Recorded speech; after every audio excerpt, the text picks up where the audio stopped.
화면을 참고하십시오. 우리 한 목소리로 함께 같이 봉독하겠습니다. 시작.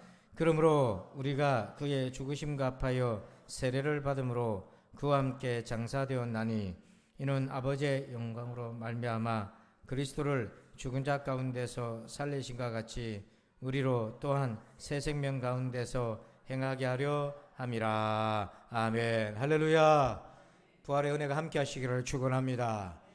우리 그동안 십자가라는 주제로 오늘 마지막 6번째 시간인데요. 제목을 같이 한번 읽어보십시다. 시작. 십자가의 완성은 부활인 줄 믿습니다. 전에도 제가 가끔 소개한 이어령 교수께서 소천하기 전에 기자랑 마지막 그 면담한 내용을 책으로 펴낸 것이 이어령의 마지막 수업이라는 책인데, 그때 이제 기자가 좀 중요한 질문을 하나 던졌어요. 그가 기독교인인 줄 알고는 이렇게 물었습니다. 선생님, 만약에 환생할 수 있다면 선생님은 무엇으로 다시 태어나고 싶습니까? 이렇게 물었어요. 약간 불교적 질문이죠. 근데 이제 이어령 교수는 이렇게 대답했어요. 환생, 부활? 난 그런 걸 아직 잘 몰라. 기독교인이니 겉으로는 내가 받아들이지만은 그 부분에 관해서는 사실은 nothing이야. 내가 아는 게 없어. 아는 게 없는 것인지 아직 믿는다고 말하기 어려운 것인지 솔직하게, 정말 솔직하게 얘기를 했어요. 제가 보건대는 그가 세례를 받고 믿었기 때문에 증거가 있는데 그걸 몰랐을 수도 있겠다, 이런 생각이 들고, 그의 신앙을 판단할 수는 없지만은 제가 똑같이 여러분들에게 질문을 던져본다면, 여러분 부활에 대한 믿음이 있습니까? 라고 물어본다면 여러분 뭐라고 대답할 수 있겠습니까? 아마도 많은 분들이 이 이어령 교수처럼 내가 기독교인이니까 겉으로는 내가 받아들이지만은 사실은 내가 참 뭐라고 말하기 어렵다, 이렇게 말하는 분들이 들어있지 않겠습니까? 조금 솔직해지자면요. 여러분, 우리 성도들도 가만히 생각해 보면 이미 부활의 신앙이 있는데 그걸 몰라서 이렇게 대답할 수도 있겠다, 이런 생각이 많이 들어요. 제가 이렇게 보면. 그래서 이미 부활의 신앙을 가지고 있으면서도 부활 신앙이 무엇인지 잘 모르기 때문에 확신 있게 답을 못할 수도 있겠다, 이런 생각이 듭니다. 우리가 부활 그러면 여전히 어떤 생각이 지배적이냐면 죽었다가 다시 살아난 것으로만 부활 신앙을 이해하고 있어요. 그러다 보니까 내가 죽고 난 이후나 이 세상이 종말의 때, 주님이 재림하실 때 그때 일어나는 일이니까 먼 미래 같고 당장 내게는 와닿지 않는 비현실적인 것으로 무관하게 느낄 수가 있단 말입니다. 근데 그건 우리가 오해하는 거예요. 부활신앙은 그게 전부가 아닙니다. 성경에서 말하는 부활신앙은 뭐냐면 죽은 후에 일어나는 먼 훗날의 사건이 아니라 지금 이미 부활의 생명이 우리에게 시작됐다고 얘기하는 거예요. 이 부분을 우리가 발견하셔야 됩니다. 그래서 초대교회 성도들은 이미 그들 안에 부활신앙이 있었기 때문에 먼 미래의 일이 아니라 지금 이 현실에서 부활의 신앙으로 살아갔다는 것입니다. 그래서 현실에서 많은 어려움 속에도 불구하고 거기에 꺾이지 않을 수 있었던 것은 그들 안에 먼 훗날의 일이 아니라 지금 그들 속에 부활의 생명이 있었다는 거죠. 여러분에게도 이런 은혜가 있기를 축원합니다. 그러면 이미 시작된 내 안에 있는 부활은 무엇인가? 자, 오늘 답을 한번 봅시다. 오늘 본문입니다. 로마서 6장 4절을 한 번 더 같이 읽어봅니다. 시작.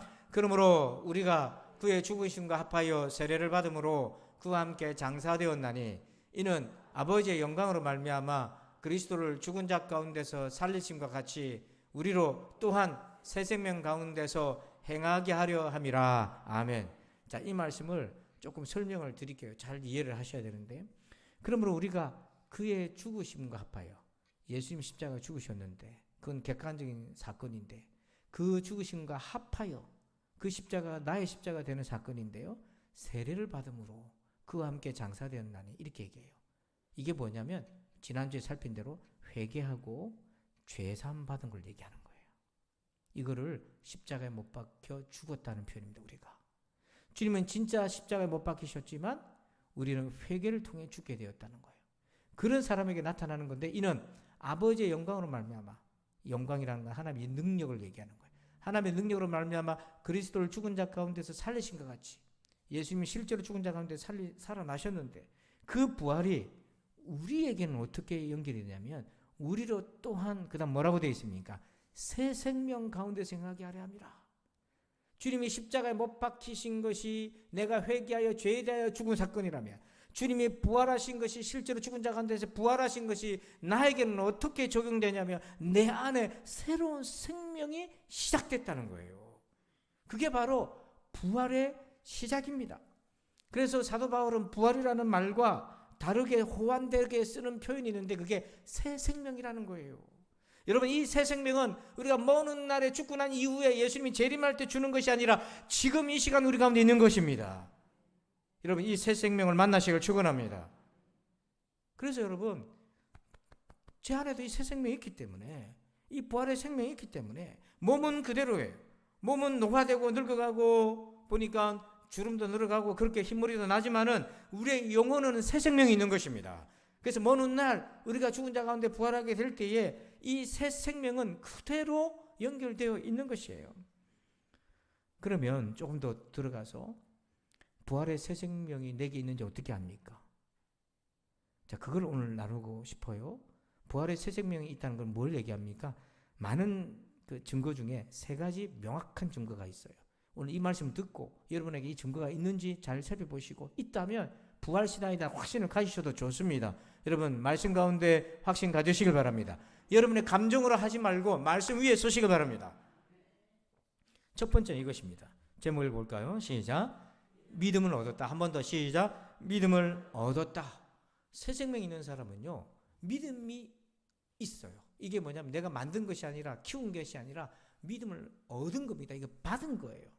전에 없던 믿음, 아니 내가 믿음을 갖고 싶어도 될 수 없었던 불가능하던 믿음이 내게 생겼어요. 그게 어떤 믿음인가? 갈라디아서 2장 20절 봅시다. 화면을 보고 읽어봅니다. 시작. 이제 내가 육체 가운데 사는 것은 나를 사랑하사 나를 위하여 자기 자신을 버리신 하나님의 아들을 믿는 믿음 안에서 사는 것이라. 아멘. 교회 나오면 믿음을 가지라, 믿음을 가지라, 믿음을 가지라 하는데 도대체 무슨 믿음을 가지라 하는지 너무 광범위하잖아요. 그런데 믿음이라고 하면 오늘 딱 정리를 합시다. 핵심적인 이것입니다. 내가 믿음이 있다. 이게 없던 믿음이 생겼다. 이게 뭐냐면 우리가 이 말씀을 거꾸로 읽어보자고 그랬어요. 자, 믿음 안에 사는 건데 내게 어떤 믿음이 있나? 하나님 아들 믿는 믿음. 예수님이 사람, 그냥 단순히 사람이 아니라는 거예요. 예수님은 하나님의 아들이라시는 거예요. 그게 믿어지는 거예요. 그게 어떻게 믿어지나? 그 예수님이 나를 사랑하신다는 거예요. 그래서 나를 사랑하셔서 나를 위해서 자기 자신을 십자가에서 뭐 했다고요? 버리셨다는 거예요.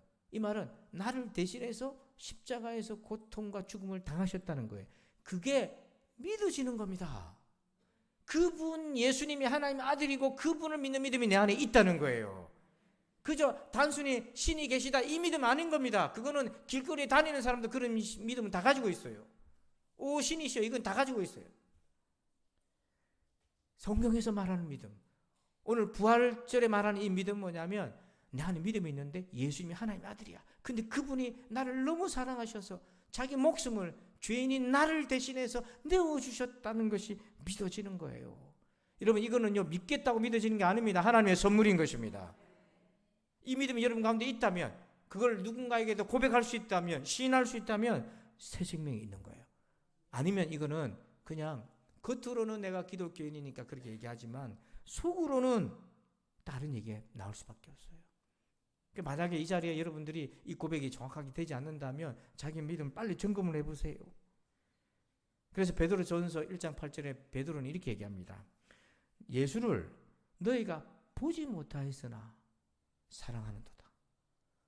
여러분, 하나님을, 예수님을 보지 못해도 사랑할 수 있대죠. 이제도 보지 못하나 믿고 말할 수 없는 영광스러운 즐거움으로 기뻐하나니. 보지를 못하는데도 믿고 그 예수님을 그 말할 수 없는 영광스러운 즐거움, 말로 표현할 수 없을 정도로 주님이 너무 즐겁고 주님이 기쁘다. 이것이 우리에게 있다는 거예요. 이게 눈으로 봐서 그런 것이 아니라 눈으로 보지 않고 뭡니까? 믿음으로 그것을 우리가 받아들이기 때문에, 믿음을 얻었기 때문에 예수님이 즐겁고 기쁜 거예요.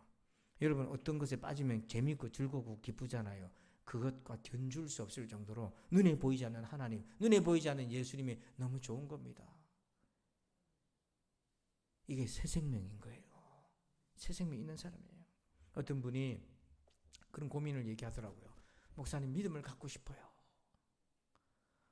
제가 가지고 있다면 막 주고 싶어요. 그 갖고 싶다고 이게 얻어지는 게 아니잖아요. 그 표현이 정말 믿음을 갖고 싶다는 게 정말 솔직한 표현이에요. 자기에게 없으니까 갖고 싶다는 거잖아요. 그 누구만 주실 수 있는 거예요. 한번 답합시다. 누가 주실 수 있는 거예요? 하나님이 주실 수 있어요. 근데 어떤 자에게 줍니까? 십자가에 못 박혀 죽은 사람만 주십니다.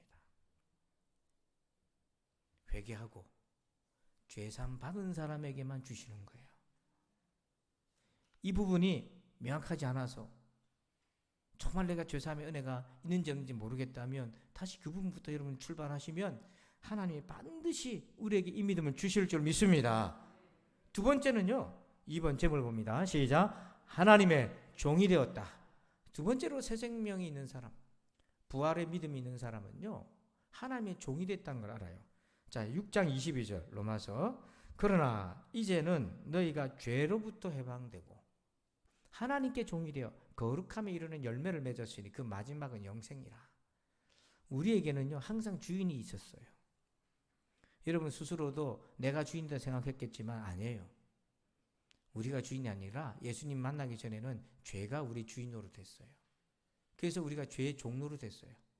종이 뭡니까? 주인을 좋아서 쫓아다니기도 하지만 일이 싫죠. 싫어도 어쩔 수 없이 가는 거예요. 그래서 죄가 어떨 때는 좋아서 쫓아다녔지만 어떨 때는 자기도 양심적으로 너무 싫은 거예요. 근데도 끌려가는 거예요. 이게 죄의 종이 된 거예요. 근데 그랬던 우리가 예수님을 믿어서 부활의 새 생명을 얻으면 어떤 변화가 오냐면 그의 영혼 안에 하나님께 종이 되는 겁니다. 그때부터는 하나님께 매여서 살아가게 돼요. 근데 그 매인 바가 죄의 종되었던 것처럼 막 괴로운 것이 아니라 은혜의 사슬에 매여 있는 겁니다. 그래서 하나님 없이는 살아갈 수 없는 거예요. 자, 여러분 한번 답해 보세요. 하나님 없이 살 수 있습니까? 없습니까? 이딱 하는지 없딱 하는지. 하나님 없이 살 수 있어요? 없어요? 새 생명 있는 사람은 없어요 라고 답이 나오는 겁니다. 근데 그 무엇과도 하나님하고 나 바꿀 수가 없는 거예요.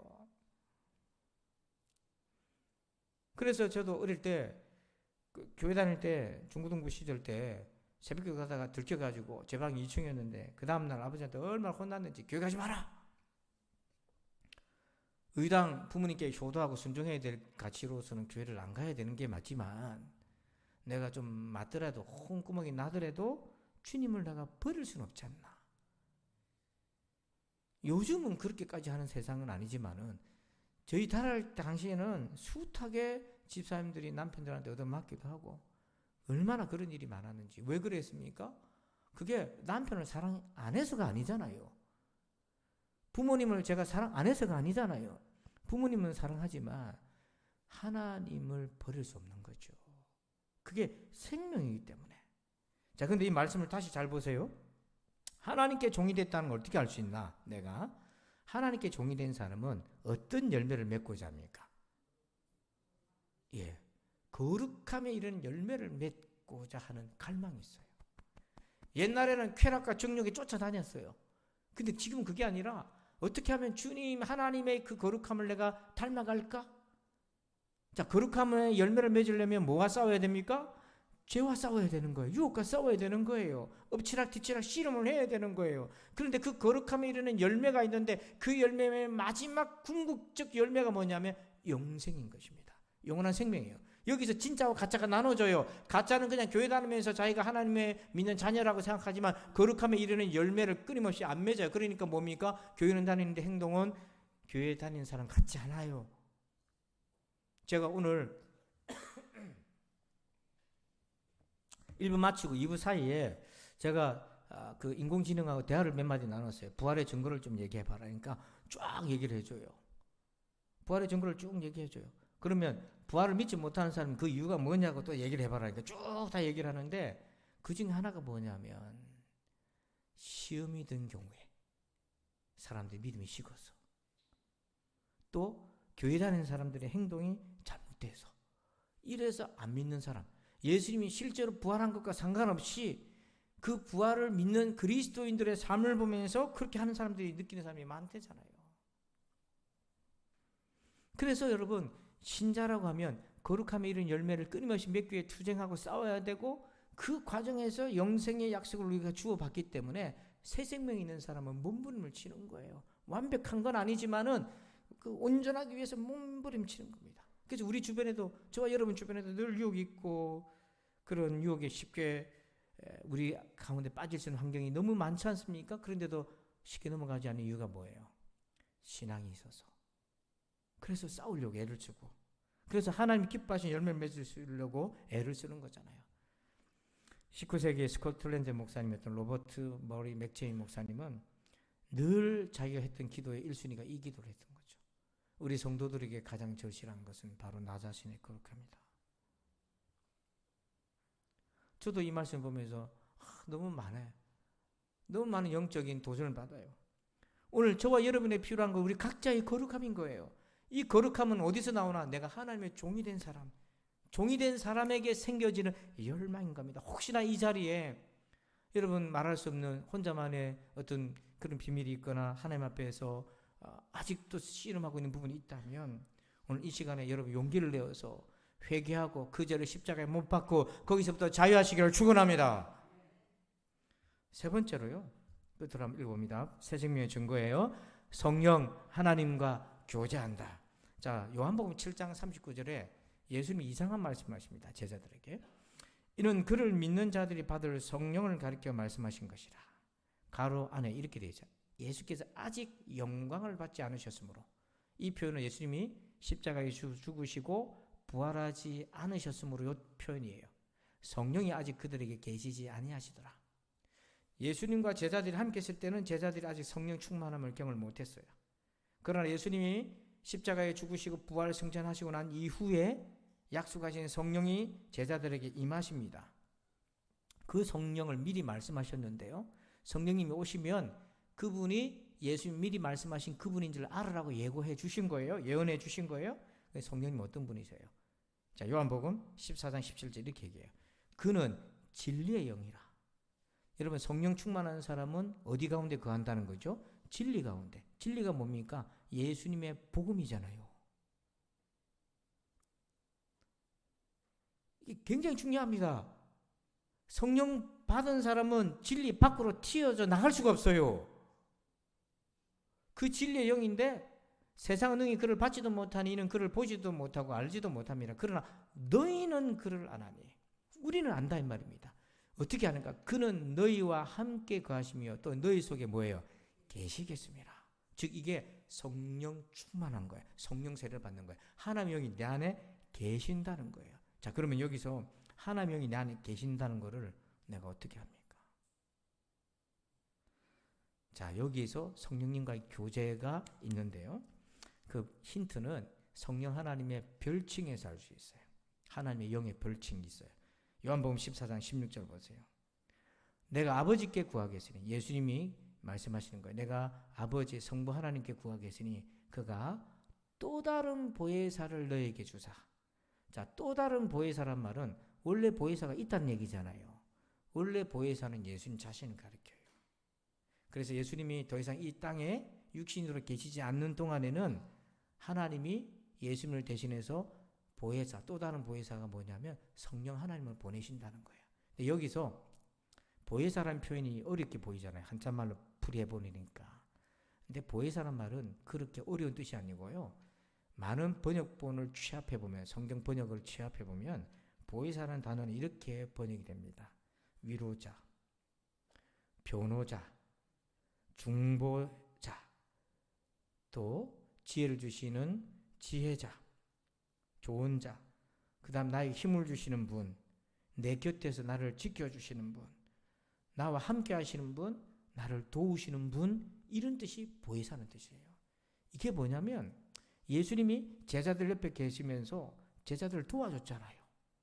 믿음이 없으면 책망도 하고 깨우쳐 주시기도 하고 함께 이끌고도 가셨잖아요. 그런 영적 교제가 있었지 않습니까? 이젠 그거를 우리에게 성령 하나님이 임하셔서 우리의 영 안에서 우리와 함께 그렇게 교제를 하시는데요, 때로는 우리가 위로가 필요할 때는요, 성령께서 우리를 위로해 주셔요. 또 때로는 우리가 우리 입장에서 우리를 변호해 주실 때가 있어요. 사람들이 나를 막 오해하고 비판하고 정죄할 때요. 근데 성령께서 나의 마음을 중심을 알아서 나를 변호해 주시고 위로해 주실 때가 있고요. 그래서 내가 그걸 추스리고 일어날 수 있게 도와주시기도 하고, 성령님이 나를 위해 중보해 주시는데요. 여러분, 오늘 이 시간까지 이 자리에 이곳에 앉아 있을 수 있는 거는요, 우리가 잘해서가 아니라 우리가 알지 못해도 성령 하나님이 우리를 위해 기도해 주셨기 때문인 줄 믿으시기 바랍니다. 우리 얼마나 연약한 존재예요. 그리고 영어로는 카운셀러라고 그러는데, 우리가 지혜가 부족할 때 지혜를 공급해줘요. 저도 목회하면서 깜빡깜빡할 때가 참 많아요. 중요한 건데. 근데 그때마다 내가 전혀, 예를 들면 전혀 엉뚱한 일을 하고 있는데 그게 딱 생각이 나는 거예요. 얼마나 놀랐는지 모르고 얼마나 감사한지 몰라요. 그거 아니면 그 일이 펑크가 나는데요. 그럴 때가 부지기수예요. 말씀을 볼 때도 그렇고요. 또 여기서 힘을 주신다 그랬는데 낙심돼가지고 실망이 돼가지고 힘이 쫙 가라앉아 있는데 상황은 똑같은데 기도는 하는데 기도도 한숨 쉬면서 기도하는 거예요. 근데 한숨 쉬면서 하는 기도도 하나님이 정말 기뻐하십니다. 왜냐? 하나님 앞에서 나와서 몸부림치는 거기 때문에 그걸 하나님 너무 기뻐하시는 거예요. 여러분, 죄인이 회개하는 것도 그렇게 기뻐하시는데 하나님의 자녀가 주의 뜻대로 살겠다고 엎드려 기도하는 것을 왜 하나님 기뻐하지 않겠어요? 그런데요, 환경은 안 바뀌었는데 마음에서 새로운 용기가 올라오기 시작하는 거예요.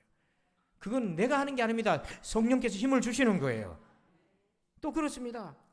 스탠바이라고 옆에서 곁에서 계셔서 내가 하는 걸 다 알고 계신 것처럼 나를 도와주시는데요. 눈에 보이진 않지만 사람을 통해서, 내 생각을 통해서 내 마음을 움직이셔요.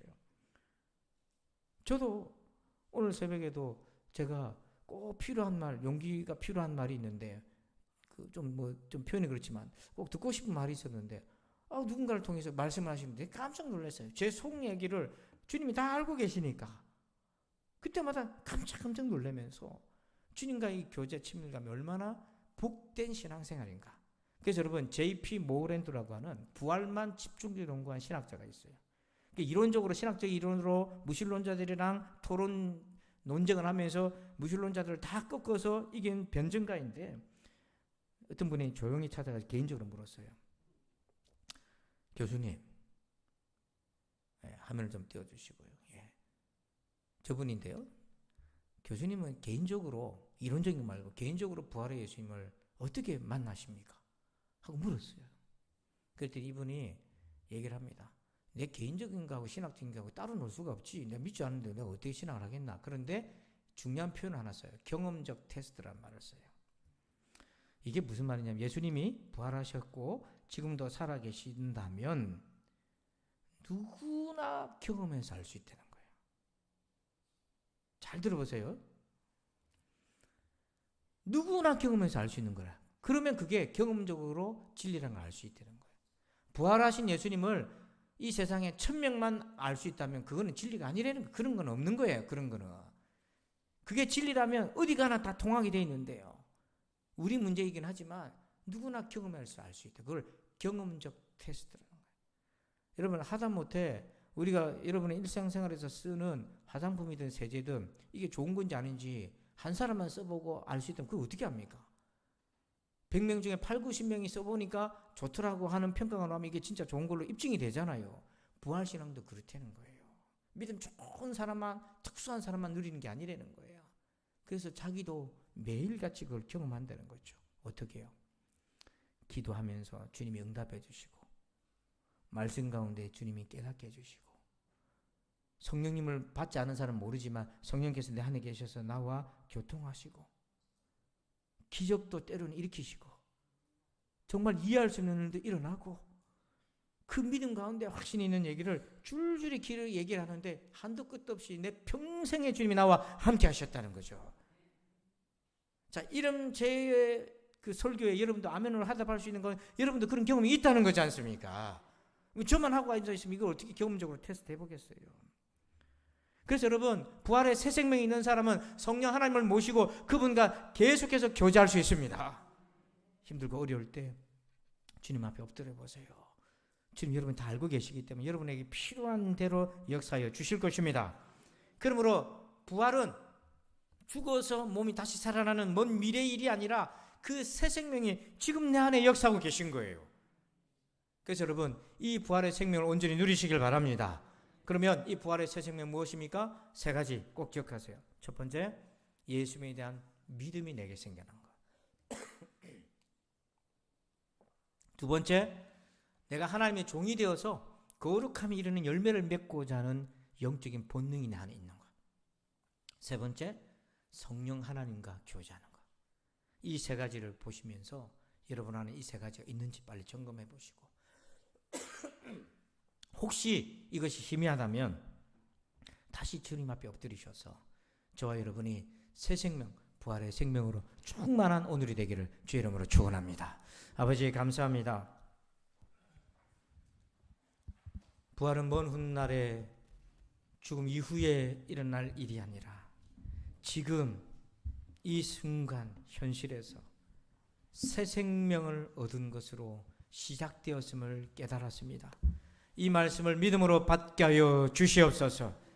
그래서 부활의 증거를 다른 어떤 곳에서 찾지 아니하고 내 안에 예수님이 하나님의 아들이심을, 그분이 나를 위해 십자가에 죽으셨음을 믿고 있는지 그 믿음에서 찾게 하시고, 내가 하나님의 종이 되어서 거룩함에 이르는 열매를 찾고 있는지 그 신앙에서 보게 하시고, 그리고 마침내 성령 하나님을 모시고 그분과 교제하며 그분과 사귐이 있는지 이 증거로 부활의 새 생명을 확인하게 하여 주시옵소서. 감사하며 예수님의 이름으로 기도하옵나이다. 아멘. 할렐루야. 찬양대 찬양으로 부활 칸타타 합니다. 마지막에 우리가 박수와 아멘으로 화답하겠습니다.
할렐루야. 아멘. 찬양되는 제자리 서 계십니다. 우리 모두 자리에서 한번 일어나십니다. 서로 자리에서 일어나셨어요. 우리 다시 한번 부활의 주님과 또 수고한 우리 찬양대를 위해서 우리 박수를 하나 함께 영광 돌립시다. 할렐루야. 우리 앞뒤 좌우로 서로 인사합시다. 새 생명으로 삽시다. 인사합시다. 새 생명으로 삽시다. 아멘. 자, 우리 1장 성령 1장 찬양 드림으로 부활주일 예배를 하나님께 우리 마지막으로 올려드리겠습니다.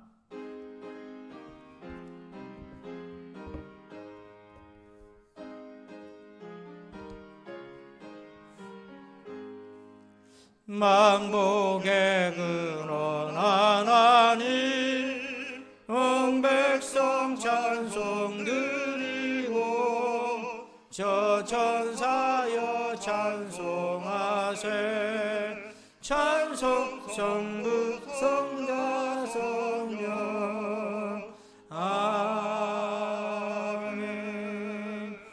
이제는 우리 구주 예수 그리스도의 그 놀라우신 은혜와 하나님 아버지의 지극하신 사랑하심과 성령님의 감화감동 교통의 충만하심의 역사하심이 우리에게 부활의 새 생명을 주셔서 먼 훗날이 아니라 지금 이 자리에서부터 부활의 생명을 얻고 살아가며 그렇게 희망 가운데 거하기를 원하는 우리 모든 성도들 위해 이제부터 영원토록 함께 계실지어다. 아멘.